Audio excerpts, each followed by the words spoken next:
We're planting the Christmas trees here at M-SParc. We're planting 250 Norway spruce. Da ni wedi bod yn plannu Norwegian spruces. We have many volunteers here. We've got different schools. We've got Ysgol Bont and Ysgol Esceifiog.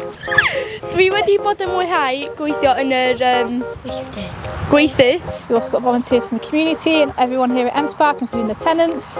Da ni'n plannu coed oherwydd da ni isio fel wneud pres i'r ysgol. They're all being potted into the ground, and then at Christmas time they'll be rented out, being taken out of the ground to go into your house. Little wormy! There's a worm! Our low carbon graduate Molly in the Egni team has been working to lead on this project. It's so exciting. She's been with us for less than a year and has already managed to get 250 Christmas trees, get us planting, engage with the local schools. They'll help us in our ambitions to be net zero by 2030 by helping capture some carbon. It's also really great from a biodiversity point of view. It's really great from a health and well-being point of view, getting us all out here doing something active, and it'll be really great for the local school kids to see their projects growing. Da ni'n defnyddio potiau, so da ni'n gallu tynnu nhw allan a roed nhw mewn. Rydw i wedi mwynhau bod yn ystod y pridd o'r bag a roed i mewn i'r pot i roed i'r coedan. Rydw i wedi mwynhau mynd ar ffosia fyny'r rallt. Mae'n brosiect hir dymor wrth gwrs, achos dydy'r coed Nadolig yma ddim yn barod i gael ei rentio allan am o leia cwpl o flynyddoedd.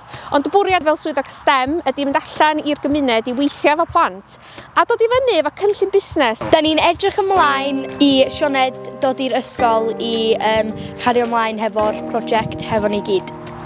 Wel, dwi wedi mwynhau fy hun arw iawn a sylwi cael y bobl ifanc yma a plant yma i gyfrannu efo syniad gwych iawn efo'r coed, dwi'n meddwl. Mae'r dyfodol o'r ymgylchedd fel mae pethau'n mynd felly. How much would you pay for a tree?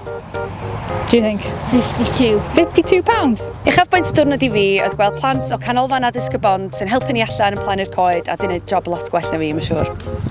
Ac o'n i wrth y modd yn gweld lot o bobl o gwahanol oedrannau o alluoedd gwahanol jyst yn cymysgu fy gilydd, cos dwi'n meddwl bod yna llawer o gyfleoedd fel lle mae pawb yn cael dod i weithio rhywbeth sydd hefyd yn fuddiol ar gyfer y gymuned a ar gyfer y blaned hefyd. Diwrnod cyffrous yma M-SParc, diwrnod sy'n mynd i gymryd lot o boen cefn dwi'n mynd yma, ond gobeithio rhywbeth hir dymor fydd o fydd i'r gymuned gyfan. It's the end of the day here at M-SParc. We've planted so many trees and so many people have turned up. Thank you to everyone who came. It's been a great day and a great community spirit.